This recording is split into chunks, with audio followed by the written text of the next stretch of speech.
everyone, welcome to my channel. I am sharing the teaching of Pastor Hinn. It's good also to reminded by the Word of God by this kind of teaching because we all need it. As a Christian, I pray that you are blessed by this teaching. This is only for spreading the Word of God to all my friends. And I pray that God will touch your heart by this teaching. Hallelujah. And to Jesus be the glory and the honor and the praise for all He has done and all He's going to do again today in our lives. Thank you for joining me. Thank you for being my wonderful family. Did you notice I said family? Because we become a family. Well, today I want to talk about something really important. Number one, how to walk in freedom and how to set the captives free. Setting the captives free is a ministry that God has given all of us. Not only to walk in freedom, but to bring freedom to others. I'm sure you know someone, maybe a loved one, maybe a friend who is in bondage, and you can help them with what the Bible has to say about finding freedom. Like, how do we find liberty in our life from the demonic, from the world, from the things that come at us every single day at times. So Father, we come in Jesus' wonderful name, and Lord, I pray that you will speak to your people today and minister your word with power, in Jesus' mighty name. And God's people said, amen and amen. Now, let's go to Luke 4 and verse 18 first, which here, you know, we see a beautiful promise from the Lord. Well, it says, the Spirit of the Lord is upon me, because He hath anointed me to preach the gospel to the poor. That was the Lord Jesus speaking in the synagogue. He has sent me to heal the brokenhearted, to preach deliverance to the captives, recovery of sight to the blind, to set at liberty them that are bruised. Watch here. Number one, not only does He say, bring deliverance to the captives, but to set at liberty them that are bruised. So this is spiritual, this is emotional, this is physical. God wants us free from all bondages: spiritual bondage, emotional bondage, physical bondage, mental bondage, all of it. And then He said to preach the acceptable year of the Lord. Now, in 1 Timothy chapter 4 and verse 1, it says to us that in the last days we're going to see a lot of bondage, a lot of demonic activity. Now the Spirit speaks expressly. In the latter times, we're in them now, some shall depart from the faith. We're seeing it in America especially, and the Western world. Giving heed to seducing spirits, doctrines of devils, speaking lies in hypocrisy, having their conscience seared, like blocked with a hot iron. Well, we're seeing today a lot of demonic activity, a lot of bondage out there. And when people surrender to the world, that's when bondage really sets in. You know, bondage doesn't come in unless someone opens the door to it. Demons, you know, can't come in if the door is closed. They only come in when the door is open. In Matthew 12, it talks about how demons go looking for vacancy. They're looking for an open door. And so Paul also writes, give no place to the devil. Don't open the door. So in Romans 6:16, it says, know ye not that to whom ye yield yourselves servants to obey, His servants ye are to whom ye obey? So whoever you yield yourself to will rule your life, whether of sin unto death or of obedience unto righteousness. So when people, watch things on TV that are worldly, sinful, wicked, well, they can't expect to stay free after that. When someone reads magazines or books that are demonic in nature or worldly in nature or sexual in nature, well, that's dangerous. That will bring the demonic and bondage very quickly. I've made a covenant with mine eyes. Job said, I will not look upon a maid. I will not look at anything filthy, anything sexual, anything worldly. I'm going to keep my eyes on Jesus. Then I can be free.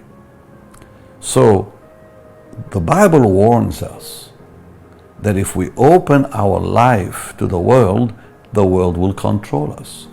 If we open our life to sin, sin will control us.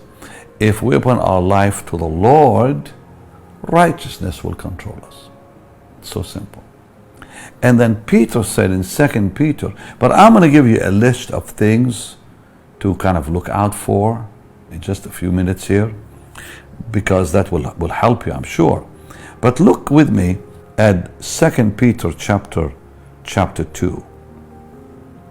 And let's look together at verse 19. Now you may know somebody in your family or a friend who really needs deliverance, who really needs freedom from something. Help them understand what the Bible says. It says in 2 Peter 2:19, while they promise them liberty, a lot of preachers, and well, I shouldn't maybe a lot, but some preachers promise people liberty, but they themselves are bound. And it says, while they promise them liberty, they themselves are the servants of corruption. For of whom a man is overcome, of the same is he brought in bondage. Well, how do you know when a minister of the gospel has bondage? Because it'll come out of his mouth and in his life. Quite simple. So, if you listen to them long enough, something, along the way will be said that is worldly, that is not clean. So, it's because it says, quite simple, by the fruits you'll know them. And first, that is revealed by the things they say, and then the things they allow in their life.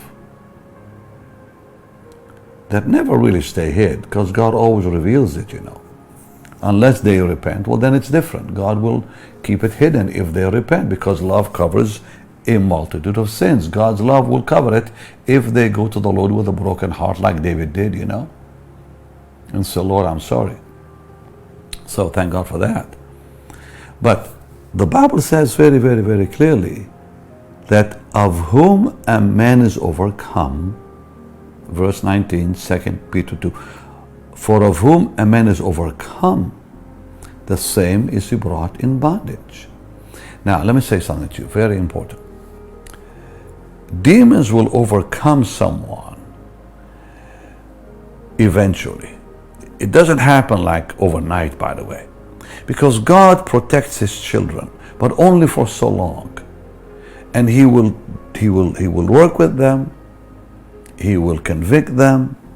If they respond to the Lord, then everything is fine. But if they rebel, Proverbs 29 says they'll be cut off without remedy. Let me show it to you. Very important verse that people sometimes, do not want to talk about, because they see God sometimes, I think, in the wrong light. They see him as too sweet and so on. Well, God is loving, of course, but he is God. He is holy. God's love is as perfect as his wrath, and his wrath is as perfect as his love. I'm going to say it again. God's love is as perfect as his wrath, and his wrath is as perfect as his love. We are told to fear the Lord, to revere him. If we don't fear him, then we'll just go on sinning. It says, fear the Lord, all you his saints. There's no one to them who fear him, who revere him, who stand in awe of him, and who will not sin because they fear the Lord. But the Bible says this, he that being often reproved, so God will come and will deal with that person gently and lovingly to bring them into repentance. He that being often reproved, if he hardens his neck, if he hardens his neck, hardeneth his neck, shall suddenly be destroyed, and that without remedy. Wow, that should wake people up right here about the danger of continuing in sin, continuing looking at the world, continuing enjoying the pleasures of life. So, what causes bondage? Well, of course, walking away from the Lord, that's very dangerous, but there are things that begin to manifest in people's lives. When they walk away from the Lord, here's what manifests. Number one, they begin to love the world. That's the first sign when someone begins to weaken in his love and commitment to the Lord. You start to see how they start doing worldly things and enjoying worldly programs on TV and reading worldly books. It says, love not the world. 1 John 2:15. Love not the world, neither the things that are in the world. If any man love the world, the love of the Father is not in him. So that's the first thing you see in people's lives that begins to manifest when they're no longer walking with God as they should. Romans 8 is the second thing you will see in their life. It says, to be carnally minded is death. So they become carnal in their mind, and you'll notice it by the things they say, the things they do, the things they allow, the friends they bring around them. To be carnally minded is death. The third thing you will notice in their life is what happened to Saul.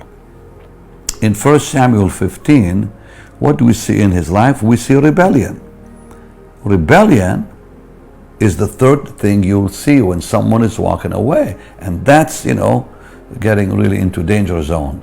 Rebellion is as the sin of witchcraft, it says.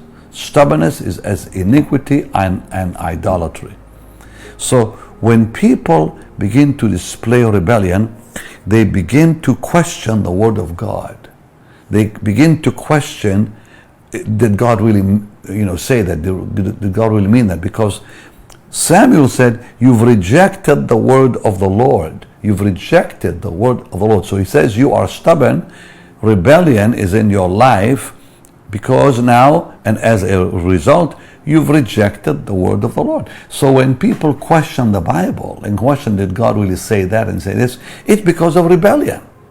Like people who are saying now, well, Jesus is not the only way to heaven. You hear that from so many people now, which is complete heresy and danger. Because Jesus is the only way to heaven. There is no other way to heaven. No other way to heaven. Except the Lord Jesus. Why? Because he rose from the dead. Who else died and rose again? Okay? Nobody else except the Lord, the Son of God. His name is Jesus Christ of Nazareth. Okay? He's the only one who died and rose again. That's why he's the only way to heaven. That's what gives him the authority to be the Savior. So when people say, well, Jesus is one way to heaven, they have just rejected God's word because of what? Rebellion.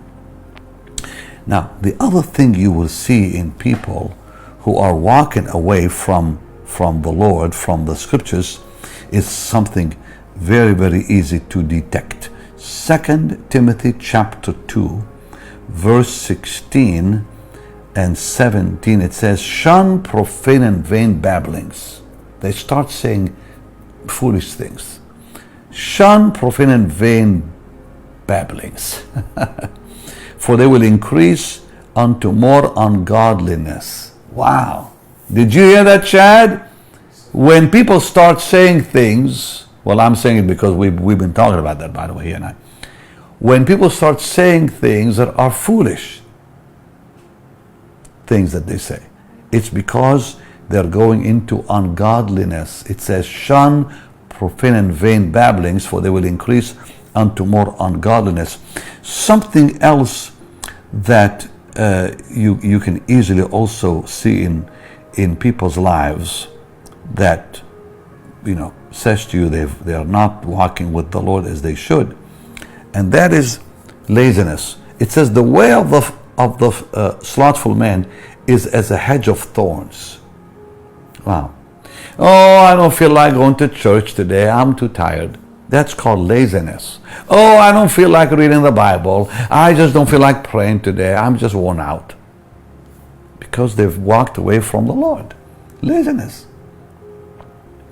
And then the next thing that happens, which opens the door real wide, is when they begin to look into cults, into things to do with the devil.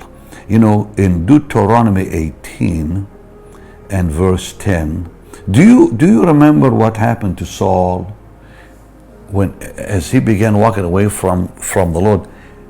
It says he went seeking for a witch. Remember that? So people who walk away from God, you'll see first they begin to love the world, they begin to have a carnal mind, they become rebellious or rejecting the word, they become lazy and so on. First they become very critical of people and they say things they shouldn't say, and then they are lazy, and the next thing you'll find out is they start looking into the demonic. They start looking at the dark side, just like Saul did. There shall not be found among you any that makes his son or his daughter to pass through the fire, or uses divination, or observers of times, or enchanter, or witch. People that follow the horoscope, the stars. I know someone. Well, I knew them, I should say, who began doing that, looking into the stars and what this means, what this that, weird stuff. I'm telling you, it's because they walked away from God, and at one time they really knew the Lord. And then they just walked away. And then you'll see something else that by that time it's really coming out, of them real strong. And that's found in Proverbs 12. In Proverbs 12 and verse 13. Filth comes out of their mouth. They begin to say the most foul things out of their mouths suddenly. So it says, the wicked is snared by the transgression of his lips. He is trapped by the transgression, the filth that comes out of their lips.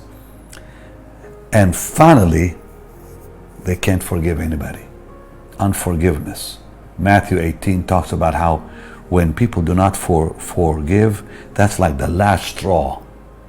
That's when God says, I want to give them up to the tormentors. And Matthew 18 talks about how Jesus said that if you don't forgive, because that's the last sign of absolutely not obeying the Lord's word. So it says, and so likewise shall my heavenly Father, this is Matthew 18, verse 35, actually 34 and 35. It says, his Lord was wroth, delivered him to the tormentors.